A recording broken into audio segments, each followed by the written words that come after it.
Perkenalkan, nama saya Sarah Ramadhani. Saya merupakan mahasiswa semester 3 jurusan Pendidikan Guru Sekolah Dasar Fakultas Ilmu Pendidikan Universitas Negeri Gorontalo.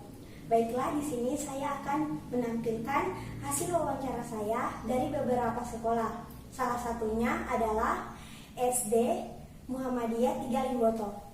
Baiklah, mari kita simak videonya.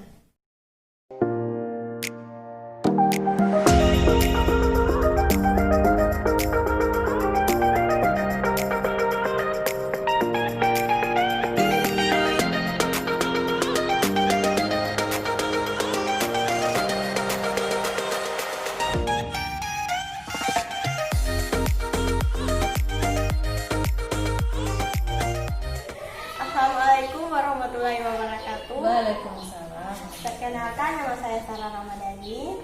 Saya selaku mahasiswa Universitas Negeri Gorontalo semester 3 jurusan Pendidikan Guru Sekolah Dasar. Di sini saya ingin mewawancarai salah satu guru SD Muhammadiyah 3 Limboto tentang pelaksanaan pembelajaran selama COVID-19. Baiklah, saya akan mulai. Dari pantauan Ibu, bagaimana berjalannya proses belajar mengajar dari rumah sejauh ini? Oke. Orang kalau di sini kebetulan orang di sekolah ini kebanyakan siswa itu kalau di kelas 5 dari 13 orang siswa itu yang punya HP hanya 8 orang. Jadi kalau dibilang dari proses pembelajaran tidak efektif. Kalau kita pakai daring tidak efektif. Kenapa tidak efektif? Karena dari 13 orang siswa yang punya HP itu cuma 8 orang. Baru bagaimana maksudnya pembelajaran ketika kalau kita belajarnya itu tidak pakai Zoom. Orang punya yang cuma kirim lewat WA video pembelajaran. Lalu video pembelajaran itu yang akan mereka lihat. Penjelasan tiap materi akan dilihat dari video pembelajaran melalui WA, bukan melalui Zoom. Kenapa tidak pakai Zoom? Karena anak ini kebanyakan tidak punya HP. Baru itu pun banyak kendala. Ketika dikirim video pembelajaran, ada anak-anak yang hanya sekedar lihat, tapi tidak bisa memahami. Dikasih soal ke sana, dikirim soal, disuruh kerjakan halaman berapa di buku ini, halaman berapa, tidak dikerjakan, tidak dikirim tugas. Jadi tidak efektif kalau memberikan pembelajaran melalui Zoom itu tidak efektif. Kendalanya itu dari 13 orang siswa yang punya HP cuma 8 orang. Itu pun HP, ada yang HP orang tua yang ada pekerjaan di luar, ketika video pembelajaran dikirim, ada yang orang mau lihat kemarin nanti malam, bukan pagi-pagi itu. Tunggu orang tua datang dari kerja. Jadi kan terhambat. Tugas juga tidak dikirim biasa. Bayangkan dari 13 orang itu biasanya yang kirim tugas itu hanya 3 orang. Itu pun yang aktif, yang punya HP. Ada yang memang dia cerdas di dalam kelas, memang kurang mampu, tidak ada HP. Tidak pernah kirim tugas. Makanya kurang sebuah orang itu datang luring. Tapi itu pun ada pertemuan yang orang tua, apakah setuju Zoom, daring atau luring. Lebih banyak orang tua itu setuju luring. Kalau di sini orang tua itu minta luring karena tidak ada pulsa, orang bilang. Kalau tidak ada HP, tidak ada pulsa. Pembelajarannya itu dilakukan selama berapa jam? Kalau pembelajaran itu biasanya dari jam daring. Iya. Nah itu dia, karena kita kan tidak Zoom toh, hanya melalui WA dengan video pembelajaran. Jadi kalau dikirim itu video pembelajaran, mereka buka, tidak bisa ditentukan sampai jam berapa selesai.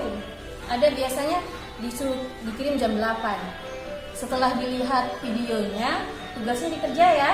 Dibilang begitu kan dari saya bilang tugasnya dikerja. Biasanya ada yang kirim tugas nanti malam. Begitu. Kalau selama luring yang sekarang? Kalau beda kan luring dan kita kan langsung kan kalau luring. Kerja tugas, kerja selesai. Hari itu selesai. Tepat waktu kalau tugas kan kita secara langsung mbak ini kan. Kalau di sana kan kalau di rumah kan belum tentu orang tua itu ini ya. Lalu selama COVID ini sampai berapa jam pembelajaran? 3 jam. tanpa istirahat? Tidak ada istirahat. Selain model pengajaran, bagaimana soal kurikulum? Apakah perlu adanya kurikulum darurat COVID-19? Iya, ada. Kurikulum COVID ada. Maksudnya kurikulum pembelajaran daring ada, kurikulum pembelajaran guru itu ada. Beda. Kok maksudnya darurat untuk COVID ada? Ada. Kemudian, bagaimana implementasi dan cara penilaian pembelajaran jarak jauh? Kalau implementasinya itu penilaian, kan salah satunya itu kan dari tugas-tugas yang mereka kerjakan ya. Tatap muka ketika maksudnya kita punya kan melalui WA. Ketika itu dikirim, diberikan tugas, mereka kirim tugas, itu kan penilaian diambil juga kan. Maksudnya tugasnya dibilang kerjakan, mereka kerja, kirim dari situ kan. Kalau COVID itu kan cuma begitu penilaiannya, cuma dari tugas-tugas itu kan. Karena tidak bisa lihat secara langsung kan di rumah. Penilaiannya cuma begitu dari hasil tugas yang mereka kerjakan. Setelah mewawancarai gurunya, saya selanjutnya ingin mewawancarai salah satu siswa dari SD Muhammadiyah 3 Limboto yang bernama Azri Setiawanto. Ya baiklah, saya akan bertanya, apakah kamu melaksanakan pembelajaran dari rumah? Iya. Dalam 1 minggu berapa kali diadakan pembelajaran daring? 3. Berapa jam pembelajaran daring yang dilaksanakan? 3 jam. Aplikasi belajar daring apa yang sering kamu gunakan selama belajar dari rumah? WhatsApp. Apa kesulitan yang dihadapi saat belajar daring? Kurang paham karena hanya melalui WhatsApp. Oh iya, terima kasih. Baiklah, setelah mewawancarai guru dan salah satu siswa dari SD Muhammadiyah 3 Limboto, saya melanjutkan mewawancarai salah satu orang tua dari siswa SD Muhammadiyah 3 Limboto. Baiklah, dengan Ibu Fatma. Pertanyaannya, apakah dalam pembelajaran daring ini Anda selaku orang tua mendampingi siswa dalam belajar? Mendampingi. Kemudian, apakah pihak sekolah atau guru berkomunikasi dengan orang tua dalam memantau proses belajar anak dari rumah? Iya, Berkomunikasi. yang bagus. Apa saja yang Anda lakukan dalam memantau aktivitas belajar anak dari rumah? Menanyakan sudah dikumpul tugasnya. Berikutnya, apa saja kendala yang Anda hadapi saat mendampingi anak belajar? Biasanya pelajaran matematika, karena saya sebagai orang tua juga sering tidak tahu itu, kurang paham dengan pelajaran matematika. Oh iya, baik. Baiklah, kita masuk ke hasil wawancara berikutnya, yaitu di Sekolah SDN 75 Kota Tengah. Baiklah, marilah kita simak videonya. Pengetahuan Ibu, bagaimana berjalannya proses belajar mengajar dari rumah sejauh ini? Ya, jadi dari pantauan saya selaku saya di kelas 2, tentunya untuk pembelajaran jarak jauh atau daring itu hasilnya itu tidak maksimal seperti pembelajaran tatap muka, karena banyak kendala yang dihadapi oleh siswa maupun oleh guru, yaitu yang pertama jaringan. Jadi pada saat kita memulai proses pembelajaran itu kadang jaringannya itu kurang maksimal. Nah, jadi kemudian yang kedua itu ada beberapa siswa yang tidak memiliki HP Android, jadi kita melakukan pembelajarannya itu secara luring. Tapi adapun kalau luring itu sebagian siswa itu susah ditemui di sekolah, di rumah. Misalnya pada saat guru turun untuk luring ada siswa yang masih tidur, ada siswa yang tidak berada di rumah. Jadi kalau pantauan saya itu untuk proses pembelajaran daring itu hasilnya itu kurang maksimal. Tapi tinggal tergantung dari guru juga bagaimana untuk memaksimalkan proses pembelajaran. Kemudian, selain model pengajaran, bagaimana soal kurikulum? Apakah perlu adanya kurikulum darurat COVID-19? Ya, tentunya untuk kurikulumnya juga itu ya harus diubah lagi untuk menjadi kurikulum COVID. Nah, jadi sebelum kita memulai pembelajaran daring itu, kita sebelumnya mengubah kurikulum, yaitu pada saat untuk COVID ini itu sudah muncul SK baru, yaitu SK Balitbang. Jadi kita sudah mengikuti SK Balitbang yang ada. Jadi untuk RPP-nya itu sudah diubah juga. Misalnya pada subtema 1 kalau untuk kelas 2 itu untuk pembelajaran 1, 2, dan 3 itu sudah menjadi satu RPP atau satu pembelajaran dengan melihat KD yang sama. Seperti itu. Iya, terima kasih. Pertanyaan kedua, dari pantauan Bapak, bagaimana berjalannya proses belajar mengajar dari rumah sejauh ini? Proses belajar mengajar dari rumah atau daring ya?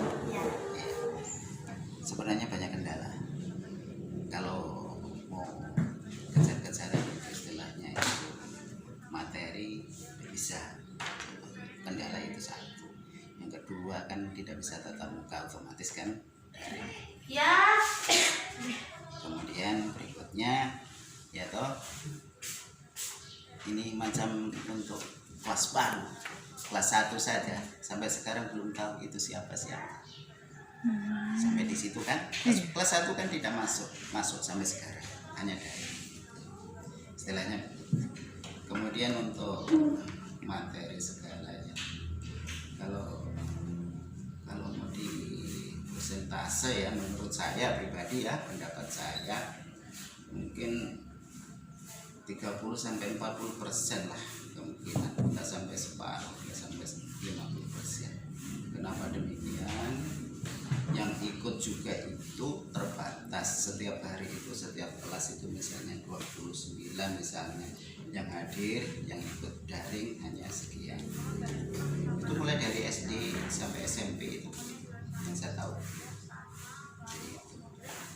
Pas-pas juga dari Kemendikbud kan juga sudah memberikan istilahnya peringatan atau warning yang mana daring ini tidak mengejar target kurikulum, itu yang pasti.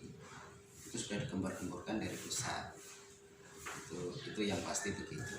Dan tidak juga istilahnya itu anak-anak dibebani bermacam-macam tugas. Itu juga itu kekurangannya banyak sekali, kekurangan.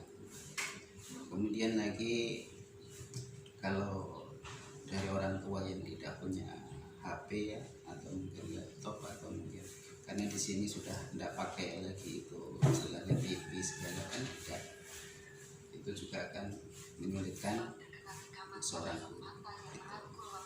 Jadi di situ kalau misalnya kelebihannya, hampirlah kelebihannya itu menurut saya ya wajarnya sekolah ya, hampir tidak ada lah kelebihan. Kelebihannya memang ini kan, daring ini adalah untuk mengisi waktu yang mana anak itu jangan sampai istilahnya itu vakum di rumah gara-gara pandemi yang ada. Itu yang terjadi begitu. Kemudian Pak, selain model pengajaran, bagaimana soal kurikulum? Apakah perlu adanya kurikulum darurat COVID? Iya ada, itu ada sampai LPP-nya segala ada. Itu dipakai. Perubahan kurikulum kan ada juga, itu sudah dibahas oleh pengawas dengan guru kepala sekolah, itu sudah. Di sini saya akan mewawancarai salah satu siswa dari SDN 75 Kota Tengah. Dengan adik siapa? Nazwa. Baiklah, saya akan bertanya, apakah kamu melaksanakan pembelajaran dari rumah? Ya. Dalam 1 minggu berapa kali diadakan pembelajaran dari rumah? Satu saja. Berapa jam pembelajaran daring dilakukan? 1 sampai 2 jam. Aplikasi belajar daring yang sering digunakan itu seperti apa? Google Meet dan Classroom. Lalu kesulitan apa yang biasa temui pas belajar? Jaringan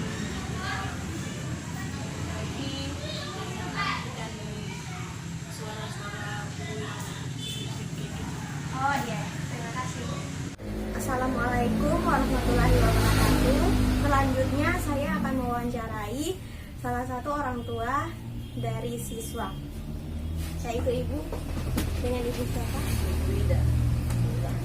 Pertanyaan saya, apakah dalam pembelajaran dari ini ibu selaku orang tua mendampingi siswa dalam belajar? Iya, saya selalu mendampingi anak saya setiap belajar. Kemudian, apakah pihak sekolah atau guru berkomunikasi dengan ibu tentang dalam memantau proses belajar anak dari rumah? Iya. Guru setiap ini dia dalam ketemu hati, dua kali dia datang ke sini memantau. Kadang juga kalau ada yang saya tidak tahu, saya tanyakan lewat online. Kemudian, apa kendala yang ibu hadapi pada saat mendampingi anak belajar? Kendalanya itu kadang pelajarannya saya tidak tahu. Kadang marah, kesal, kapan kalau sekolahnya ini akan dibukakan supaya tidak ini toh. Kalau kendalanya itu pelajaran itu yang paling itu PJK, matematika itu yang kendala. Kalau yang anak saya selalu tanya yang kadang saya tidak tahu, saya kadang marah gitu. Ya ibu, terima kasih. Ya. Baiklah, selanjutnya saya akan mewawancarai salah satu siswa, yaitu dengan adik siapa? Sama. Ya, selama masa pandemi ini, apakah ada pembelajaran daring secara online? Tidak ada. Tidak ada, jadi pembelajarannya muka sekolah. Iya. Oh, ya, sekolah. Kemudian berapa jam? 3 jam. 3 jam, tanpa istirahat? Tidak. Tidak ada istirahat? Tidak ada. Kemudian berarti tidak pernah secara daring? Tidak pernah. Kemudian dalam proses pembelajarannya bagaimana? Ke sekolah? Iya. Atau guru kemari ke rumah? Mau ke sekolah, dapat guru mau ke rumah. Baiklah, selanjutnya saya akan mewawancarai salah satu orang tua dari siswa, yaitu dengan ibu Rahmawati. yang saya ingin tanyakan, apakah dalam pembelajaran daring ini ibu selaku orang tua mendampingi siswa dalam belajar? Iya. Kedua, apakah pihak sekolah atau guru berkomunikasi dengan orang tua dalam memantau proses belajar dari Iya, komunikasi, ada komunikasi, tanya-tanya. ini guru yang datang ke rumah? Iya, Tidak pernah lewat online gitu? ada online, ada datang di rumah cuma 2 kali. Kemudian kendala apa yang ibu hadapi pada saat mendampingi anak belajar? Kendala tidak ada, Tidak ada kendala. aman-aman saja. Sudah, terima kasih. Jadi, kesimpulan dari video wawancara tersebut adalah selama masa pandemi COVID-19 ini, di setiap sekolah-sekolah pasti melaksanakan pembelajaran dengan berbeda-beda. Ada sekolah yang melaksanakan pembelajaran dengan tatap muka, dan ada sekolah yang memutuskan untuk melaksanakan pembelajaran secara daring. Sekolah yang melaksanakan pembelajaran secara tatap muka itu dilaksanakan selama kurang lebih 3 jam dan tanpa adanya waktu istirahat. Sedangkan sekolah yang melaksanakan pembelajaran daring, pembelajarannya itu dilaksanakan dengan menggunakan media virtual seperti Zoom, Meet, dan Google Classroom. Kemudian untuk implementasi kurikulum darurat COVID-19, memang di setiap sekolah sudah diterapkan kurikulum darurat COVID-19, di mana dalam kurikulum darurat COVID-19 ini merupakan penyederhanaan dari kurikulum nasional yang diberlakukan seperti pengurangan kompetensi dasar untuk setiap mata pelajaran dan juga pengubahan RPP, di mana sekarang sudah menggunakan RPP 1 lembar saja. Namun, setiap pembelajaran yang dilaksanakan pasti mempunyai kendala. Kendala yang sering ditemui guru pada saat pembelajaran tatap muka seperti ketinggalan materi, kemudian karena kekhawatiran orang tua pada virus ini, sebagian orang tua tidak mengizinkan anaknya untuk melaksanakan pembelajaran secara tatap muka. Kemudian kendala yang dihadapi guru pada saat pembelajaran online seperti kendala utamanya yaitu mengenai jaringan, di mana jaringan kurang maksimal. Kemudian ada beberapa siswa yang tidak memiliki HP Android. Ada juga yang mengatakan bahwa belum punya paket data. Ada juga orang tua yang tidak mengizinkan anaknya untuk mempunyai HP sehingga hanya memakai HP dari orang tuanya. Jadi, jika orang tuanya masih sibuk bekerja, maka tugas yang diberikan guru juga tidak langsung dapat dikerjakan oleh siswa. Kemudian, kendala yang dihadapi siswa pada saat pembelajaran tatap muka adalah kurang memahami materi karena waktu belajar hanya dibatasi selama 3 jam. Kemudian, pembelajaran yang dilakukan secara daring, kendalanya siswa tidak memiliki HP Android, kemudian ada masalah dengan jaringan, dan ada siswa yang tidak memiliki paket data. Kendala yang dihadapi oleh orang tua dalam pembelajaran selama pandemi ini adalah biasanya orang tua tidak bisa mendampingi anaknya selama pembelajaran karena ada pekerjaan lain seperti orang tua siswa yang bekerja di perkantoran, di mana mereka juga sibuk dengan pekerjaannya dan tidak bisa mendampingi siswa dalam pembelajaran daring. Ada juga orang tua yang tidak memiliki HP Android, ada juga orang tua yang memiliki HP Android tetapi tidak tahu cara menggunakan HP tersebut. Kemudian tidak memiliki kuota internet.